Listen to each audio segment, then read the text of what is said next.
My daughter said I was just a placeholder dad, right before asking me for money. I asked her what that meant. She said, "You're the one who stayed, not the one I wanted, so I finally left too." What happened next was rather unbelievable. I will tell you how everything unfolded. First, let me quickly thank you for your continuous support. This means a lot to us.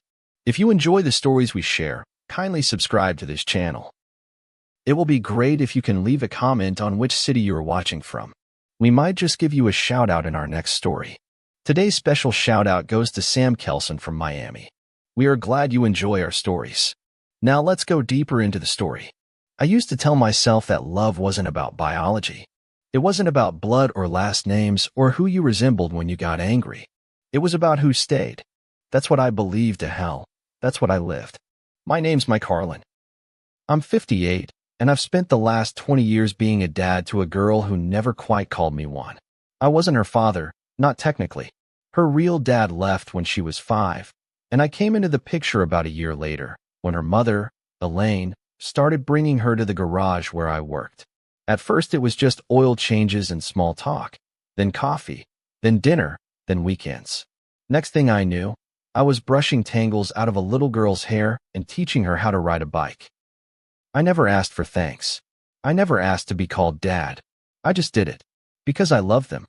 Because I thought that would be enough. Raising Kayla wasn't always easy, but it felt real. I was there for the fevers, the bad dreams, the broken hearts. I sat through dance recitals, even when she stared right past me from the stage. I packed her lunches with those little notes I thought were cheesy, but she secretly kept. I found a few in an old box once, so I know she cared at some point. Or at least I thought she did. But even back then, there were signs I tried hard not to see. The way she'd light up when her grandparents on her dad's side sent a card or gift, even if it was late or barely signed. How she'd hesitate before introducing me to her friends. Or how she always called me Mike, never Dad, not even by accident. Elaine said she'd come around. That kids were complicated, and love didn't always look like gratitude. And I believed her. God help me, I did. The thing is, when you love someone, truly love them, you don't keep a tally. But you do notice when the balance is off, when you're pouring from a cup that never seems to refill. I never told Kayla how much I gave up to make our life work. The second job I took to cover her orthodontics. The fishing trips I canceled to drive her to soccer tournaments. The fights Elaine and I had behind closed doors because I wanted to say no sometimes, and she thought, real dads don't say no. But I didn't say no, not often. I showed up. I paid. I stayed. Always. I guess I figured that counted for something.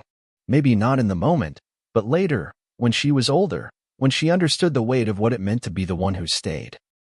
I thought she'd look back and realize that while her biological dad sent postcards from across the country, I was the one who kept the lights on, who showed up for parent-teacher conferences, who clapped the loudest when she crossed the stage at graduation.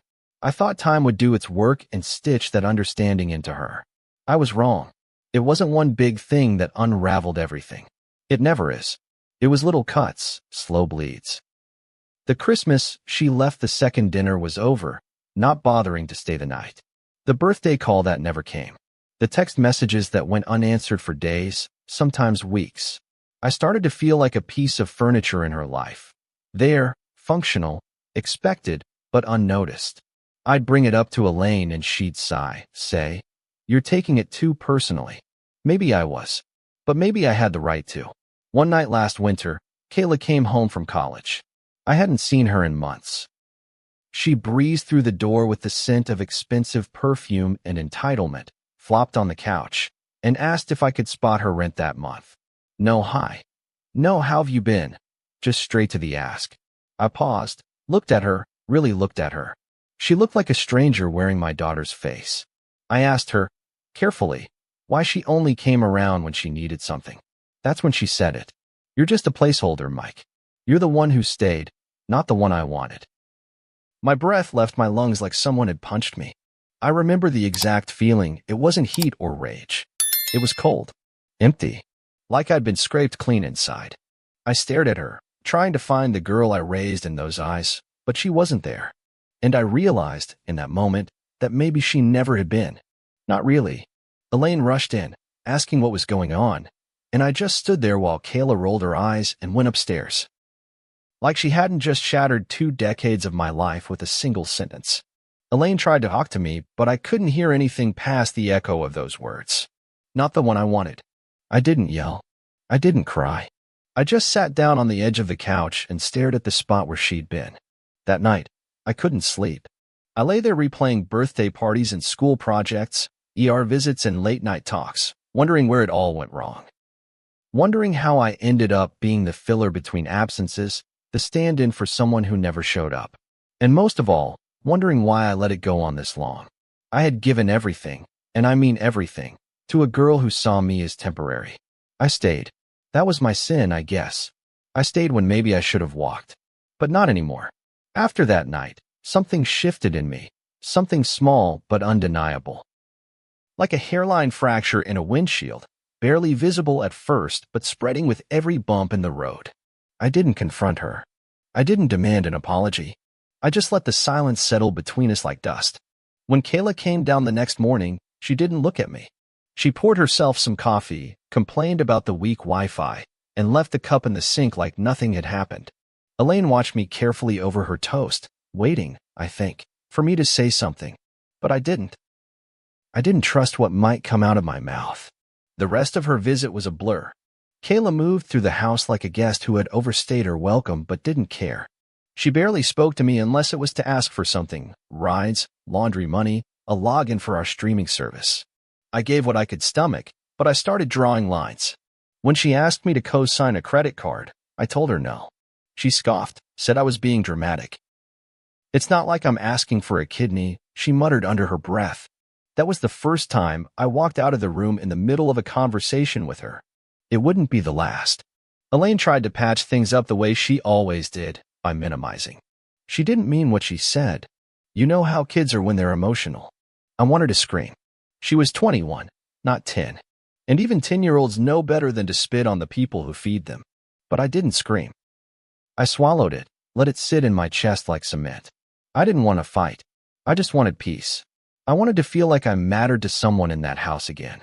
The real crack came a few weeks later, over something so mundane it wouldn't have registered if everything hadn't already been so fragile. Kayla had come back from a friend's party, reeking of weed and cheap vodka, stumbling in the door at 2 in the morning. I was on the couch, awake. I never really slept when she was home. When she saw me, she rolled her eyes and said, "Don't start." That was it. Don't start. Like I was the problem. Like my presence was a burden. I stood up slowly, not saying a word. She flopped into the recliner, scrolling through her phone like I wasn't even there. I asked her if she was okay, if she needed water or anything. She looked up, gave me a once-over, and said flatly, "You're not my dad. You don't get to ask me that." Something in me broke clean through. I didn't yell. I didn't make a scene. I just turned around and went into the garage, the only space in that house that still felt like mine. I sat on the workbench, hands shaking, not from rage, but from the sheer weight of disappointment. All those years, all that love, and that was what I got. You're not my dad. It was like hearing my obituary read aloud while I was still breathing. The next morning, I didn't make coffee for everyone like I usually did. I didn't fix the leaky faucet in her bathroom. I didn't check the tire pressure on her car before she drove back to campus. I sat on the porch and watched the frost melt off the grass. Elaine came out and sat beside me, her voice soft. You can't let her words undo everything, Mike. I looked at her, really looked at her, and I realized we weren't on the same side anymore. Maybe we never had been. It's not about one night, I said. It's about 20 years of me being invisible. She reached for my hand, but I pulled it away. Not out of anger, out of self-preservation. I didn't trust her to hold it gently anymore. For the next few days, I went through the motions like a ghost. I worked my shifts at the shop, came home, ate dinner in silence. Elaine stopped trying to talk about it. I think she knew something was dying between us, but she didn't want to say it out loud. And I was already starting to mourn the life I thought I had, the family I thought I built. Then Kayla called. Not to apologize. Not to talk. She needed money again. Her car had broken down near campus and she didn't have enough for a tow. Can you just sell me like $200? She asked, like I was some faceless bank account she could tap into. My jaw tightened. What happened to not being your dad? I asked. Silence on the other end. Then, calmly, she said, I didn't mean it like that. And God help me, I almost gave in. My fingers hovered over the screen, thumb ready to send the money. Because that's what I did, right? I showed up. I filled the void. I stayed. But something stronger took hold. Dignity, maybe. Or just exhaustion. No, I said. Figure it out. She hung up without another word. That night, I slept better than I had in weeks. Not because I was proud of myself, but because I felt something I hadn't in years. A boundary. And even though it hurt, even though my heart ached for the little girl I once knew, I knew it was the right thing. For the first time, I was standing up, not to her, but for me. There's a quiet that comes after disappointment, an eerie, weightless kind of stillness. It doesn't crash in like heartbreak or scream like betrayal. It just settles into your bones and makes everything feel dull. That was how I felt after I told Kayla no. Not triumphant, not vindicated, just numb. Like the cord that had kept me tethered to her for over 2 decades had finally snapped, and all that was left was slack air and silence. She didn't call again for a while after that. And I didn't chase her. For once in my life, I didn't try to explain myself, justify my hurt, or beg to be seen. I just let it be. I didn't even tell Elaine right away. I didn't have the energy to get into another round of her "she's just young" excuses or her careful, tiptoeing attempts to paint over the cracks in our family portrait. Instead, I went about my days with a kind of robotic precision. Wake up, shower, eat, work, repeat. I cut back my hours at the shop. Not out of spite, but because for the first time in years, I needed the time more than the money. I started fixing up my old motorcycle again, the one that had sat untouched in the garage for nearly a decade while I was too busy playing dad to someone who didn't want me. I took long rides with no destination, just the wind and the road and the slow, steady rhythm of moving forward. Elaine noticed, of course. She'd glance up from her tablet when I came home at odd hours or lingered outside longer than usual. She didn't ask questions at first, just watched. But I could feel her unease growing, like she knew something was shifting between us and couldn't quite figure out how to stop it. One night, after dinner, she finally said it. You're different lately. I looked up from my plate. Different how? She hesitated. Like you're pulling away. I wanted to tell her that I wasn't pulling away. I was finally stepping back. There's a difference. Pulling away implies retreat, fear. But stepping back? That's clarity. That's realizing that no one's going to rescue you from a sinking ship, so you better start swimming on your own. But instead, I just said, maybe I'm tired of being hurt. Elaine's eyes softened, but her mouth tightened. She's our daughter, Mike? No, I said, calm but firm. She's your daughter. I was just the stand-in. The silence after that was deafening. She didn't argue, not because she agreed, but because she didn't know what else to say. And honestly, what could she say? She'd let it happen too. All those years, all those little slights, all those holidays where Kayla conveniently forgot my name on cards but never missed hers. Elaine could have said something. She could have corrected her. She could have defended me. But she didn't. And silence, I've learned, is just another form of betrayal. In the weeks that followed, I started building my life around smaller joys. Early morning coffee on the porch without anyone asking me for anything. Working with my hands in the garage. Long walks with the dog. I called my sister more often, caught up with old friends I hadn't seen since Kayla's high school graduation. Slowly, painfully, I carved out a life that didn't revolve around being needed. And for the first time in a long time, I felt like a person again. Not a placeholder. Not a tool. A person. Kayla's silence stretched on, but it wasn't loud anymore. It was peaceful. She didn't send a thank you note. She didn't follow up. She just vanished into the void of her life, and I let her go. I thought about her sometimes, of course. Wondered if she was eating enough, if she ever thought about me. If she told her friends about the man who raised her or just pretended he didn't exist. But I didn't reach out. That cord was broken, and I had no desire to tie it back together. Then came the conversation with Elaine that truly unraveled everything. It was a Thursday night. We were watching TV, some procedural drama she liked, and during a commercial break she said, I sent Kayla some money, just a little to help with rent. I turned toward her slowly. Did she ask you? She's struggling, Mike. She's young. College is hard. And being disrespected by someone you helped raise isn't. Elaine's jaw clenched. She didn't mean it. She meant it, I said, voice calm but cold. She meant it enough not to apologize. She meant it enough to disappear after I said no. Elaine looked at me like she was seeing a stranger. So what? You're just done with her. And that was the moment I realized we weren't talking about Kayla anymore. We were talking about me. About what I was allowed to feel. About the role I was expected to keep playing regardless of the damage it did to me. No, I said. I'm just done pretending that love doesn't need to be mutual. She didn't reply. The show came back on, and we sat in silence, both of us pretending to be interested in fictional drama because the real drama between us was too much to face. After that night, Elaine stopped trying to fix things. She still called Kayla, still sent care packages, still acted like we were all going to sit around a table again and laugh like nothing had ever happened. But I knew better. You can't laugh when something inside you is still bleeding. So I withdrew, not out of malice, but out of necessity. I stopped being the man who dropped everything at the sound of her name. I stopped measuring my worth by how much she needed me. I stopped hoping. Because hope, in this case, was just another way of dragging my heart over broken glass. And in the quiet that followed, I learned something unexpected. I was still whole. Maybe bruised, maybe a little bitter, but whole. And that was something Kayla could never take from me again.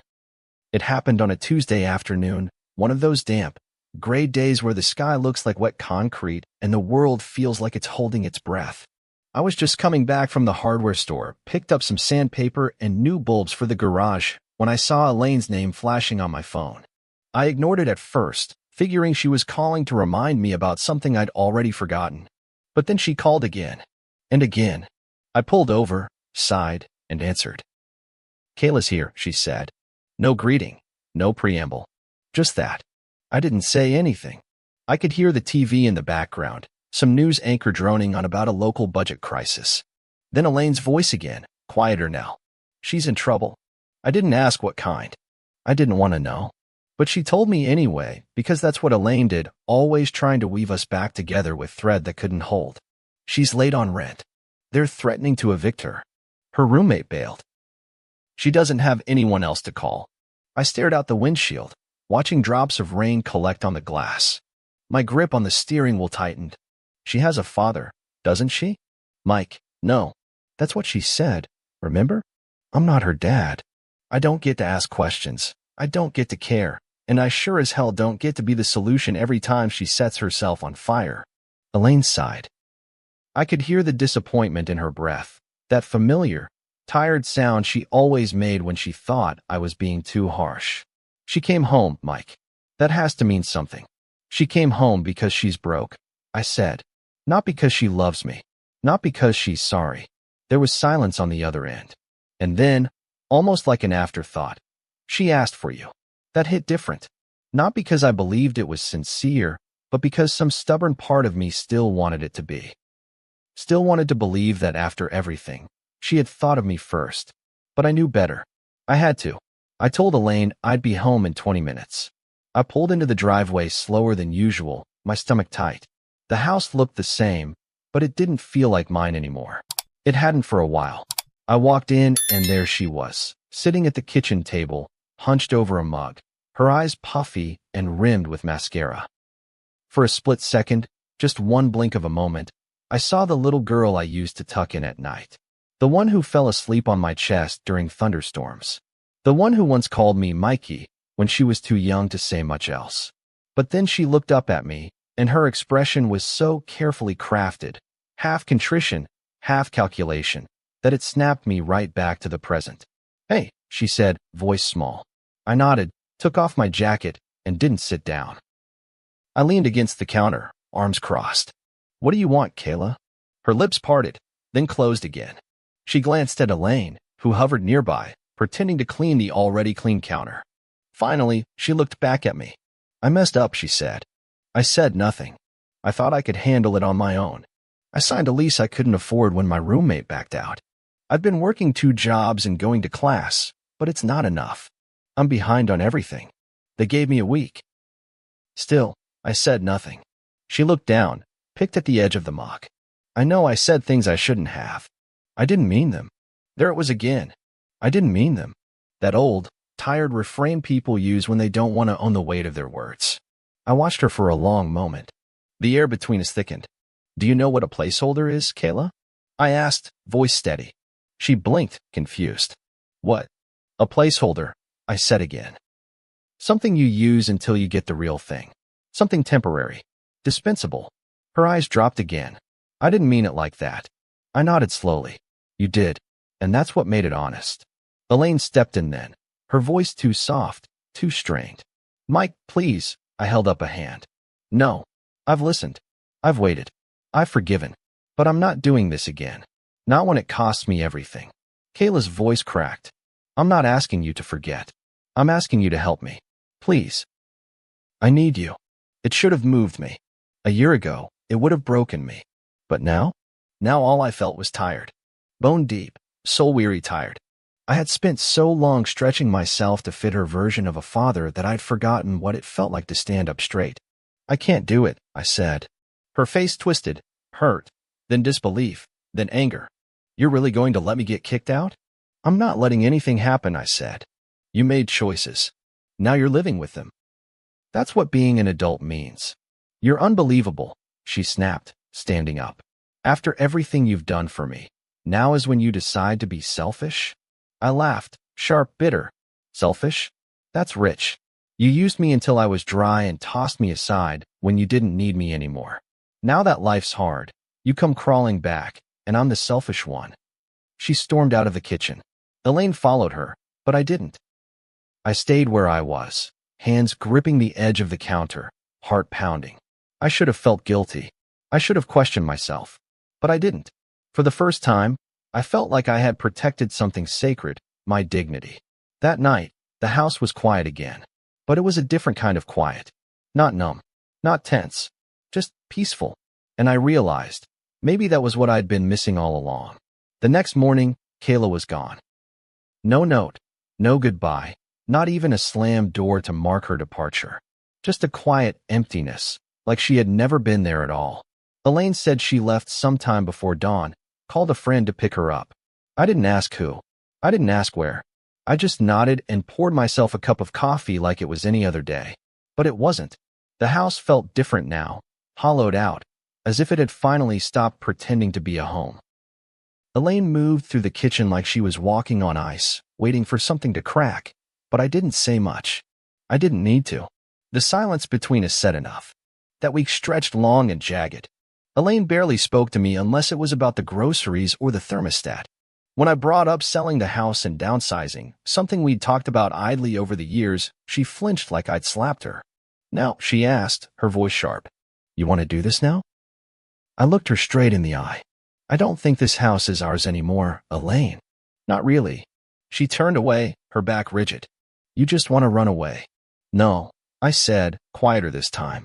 I just want to stop bleeding for people who don't care that I'm cut open. She didn't have a response for that. Just left the room and didn't come back until long after I'd gone to bed. For the next few days, we danced around each other, ate dinner in silence, slept with our backs turned. Elaine still texted Kayla every day, still defended her in soft murmurs under her breath, still played the role of the hopeful mother clinging to a version of her daughter that maybe never existed. And I couldn't do it anymore. I couldn't keep pretending that everything hadn't already burned down around us. One night, I came home from work and found Elaine on the couch, staring blankly at a paused sitcom. She looked tired, older than I remembered. I sat down across from her, hands folded in my lap. I think I need to go, I said. Simple, clear. She didn't look at me right away, just pressed her lips together and blinked slowly. Go where? I don't know. Somewhere smaller. Somewhere quieter. I'm not doing this out of anger, Elaine. I don't belong here anymore. That finally got her attention. She turned to face me, her eyes glassy. So you're just walking away? After everything we built? I let the question hang between us before I answered. Did we build it together? Or did I just build it for you and Kayla and hope I'd be allowed to live in it? Her face crumpled then, just for a second. And I saw it, the fear, the guilt, the realization. But instead of owning it, she reached for blame. You're abandoning her. You're doing exactly what her father did. That hit harder than I expected. And maybe that was her intention, to hurt me back. To wound me so I'd fold, like I always did. No, I said, keeping my voice level. He left before she had a chance to expect anything from him. I stayed until it destroyed me. That's not the same. Elaine didn't answer. She just stared down at her hands, the wedding ring I bought her glinting under the lamp. I wondered if it meant anything to her now, or if it had just become another symbol of a life built on compromise and quiet suffering. The next day, I packed a bag and moved into a small apartment on the other side of town. 1 bedroom, no yard, no memories. Just enough space for a bed, a chair, and some peace. I didn't cry when I left. I didn't hesitate. I stood in the middle of that empty living room one last time, looked at the grooves in the hardwood from Kayla's old walker, the faded paint where her growth chart used to hang, and I whispered goodbye to a life that never really held me.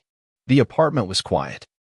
Lonely at times, sure, but not painful, and that was a relief I hadn't expected, to miss them less than I feared. I settled into a new routine. Morning walks, simple meals, books I hadn't had time to read in years, friends I reconnected with over beers and quiet stories. For the first time in a long time, my days belonged to me. Then, one afternoon, about a month after I moved out, I got a knock on my door. I opened it to find Kayla standing there, thinner than I remembered, her face pale and drawn. She didn't look angry. She didn't look smug. She just looked lost. "Can I come in?" she asked. I stepped aside and let her in. She sat on the edge of the couch like someone in a waiting room, unsure of what came next. I offered her water. She declined. "I got evicted," she said after a long pause. "I've been staying with a friend, but it's not permanent. I'm trying to get into a dorm, but everything's full." I nodded slowly. "I'm sorry to hear that." She looked up at me, eyes searching. "I didn't come for money." I raised an eyebrow. "Then why are you here?" She hesitated, and for the first time, I saw something real in her expression. Not manipulation, not defiance, just raw, aching regret. "Because I was wrong," she said. "About you. About everything." I sat down across from her, arms crossed, waiting. She took a shaky breath. "I thought I wanted him. My dad. I thought if I held on to that fantasy, I could ignore how much it hurt to admit he didn't want me. So I took it out on you. I punished you for being the one who showed up." I closed my eyes for a moment. Let those words settle. They felt like truth. Too late, maybe, but true. "I wish I could go back," she said. "I wish I had said thank you more. I wish I hadn't." I held up my hand. "Kayla." She stopped. "I appreciate you saying that. Really, I do. But I can't go back. I won't." Her face crumpled. "So that's it." "No," I said gently. "That's this boundary, this consequence. It's not punishment. It's me choosing myself for once." She cried then. Quiet, shameful tears. I let her cry. Then I walked her to the door. "Take care of yourself," I said. She looked at me, hopeful. "Will I see you again?" I didn't lie. Maybe. Then I closed the door. And I stood there, hands still on the knob, breathing deep and steady. It didn't feel like victory. It didn't feel like revenge. It felt like freedom. It's strange, the quiet that comes after a storm. You think you'll miss the chaos, the movement, the constant pull of fixing and chasing and hoping. But you don't. Not really. You miss the idea of what you were fighting for. The fantasy. The hope that maybe, one day, all the love you poured out would come back to you.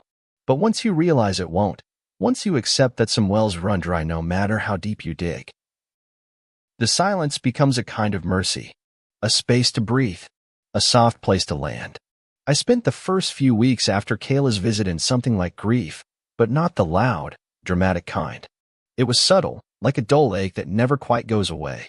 I'd catch myself looking at old photos, her in that red winter coat she wore when she was 6, grinning with both front teeth missing, and I'd feel that old, familiar sting. Not of anger, not even of sadness, really, just of knowing. Knowing that I gave everything I had to someone who couldn't see it, and knowing that letting go of her wasn't punishment, it was the only way I could stay intact. I didn't tell many people what had happened, not because I was ashamed, but because it was too hard to explain. Try telling someone you raised a child for 20 years and were still treated like a stranger. Watch their eyes shift. Watch them try to find someone to blame, usually you. She'll come around, they'd say. Kids don't know what they're doing at that age. Maybe. But then again, maybe they do. Maybe some people know exactly what they're doing when they test the limits of your love, and they count on the fact that you'll never stop giving. Maybe saying no, finally, is the most loving thing you can do for yourself. Elaine and I didn't officially separate. Not right away, but the distance between us grew like moss in the cracks. We spoke less, shared less, occupied the same space like distant roommates. I think she resented me for not folding, for not playing my part in the family drama where I keep giving and they keep taking. She still defended Kayla, though less fervently. She'd mention her in passing, with careful detachment, as if trying to gauge whether I was ready to reopen the wound. I never took the bait. I had no appetite for pain anymore. One night, a few months later, she came by the apartment with a Tupperware of stew. She stood awkwardly in the doorway, looking around like she expected to find some evidence of another life, another woman, maybe. But there was nothing to find. Just books, clean counters, and the hum of a life lived quietly. You look calmer, she said. I am, I replied. She sat down across from me, hands clasped. She asks about you sometimes. I didn't ask what she said. I didn't need to. She's doing better, Elaine continued. Got a job at a coffee shop near campus. Started therapy. I think she's trying. I nodded. That was good. That was healthy. But it didn't change anything. I just wish, she trailed off. What? I asked. I wish you could find it in your heart to forgive her. I leaned back in my chair, looked out the window at the street lamp casting long shadows on the sidewalk. I have, I said. But forgiveness doesn't mean I go back. Elaine didn't argue. She just nodded slowly, her face etched with the kind of sadness that comes from watching a dream dissolve. She left the stew in my fridge and walked out quietly. I didn't expect her to come back, and eventually she didn't. And life went on. Quieter. Simpler. Some days I missed them, the noise, the mess, the illusion of togetherness. But most days, I just breathed easier. I went fishing on weekends. Took up woodworking again. Had friends over for poker and beers. My sister came by more often. We laughed about old times and didn't talk much about Kayla. Not because I asked her not to, but because I didn't need reminders of something that had already ended. Then one morning, I found a letter in the mailbox. No return address, just my name written in the careful, looping script I hadn't seen in a long time. I brought it inside, sat at the table, and opened it. It was from Kayla. For pages. Honest. Raw. She talked about guilt, about shame, about realizing too late what it meant to be loved without condition. She said she understood if I never wanted to speak to her again. That she didn't expect forgiveness, but hoped I was happy. That she hoped, someday, I could remember the good without flinching at the bad. I read it twice. Then folded it and put it in the drawer where I keep things I don't know what to do with: old keys, spare batteries, faded receipts. I didn't write back. Not because I was angry, not because I didn't care, but because some letters don't need replies. They just need to be read and felt and left to rest. And that's what I did. In the months that followed, I thought about her less and less. Not with bitterness, but with peace. She had her path. I had mine. Maybe, in another life, we would have found each other sooner. Maybe we would have understood each other better. But in this one, we did the best we could with the love we had. And when people asked if I had kids, I'd pause for just a second before answering. Not anymore, I'd say. And then I'd smile, softly, and go back to whatever I was doing.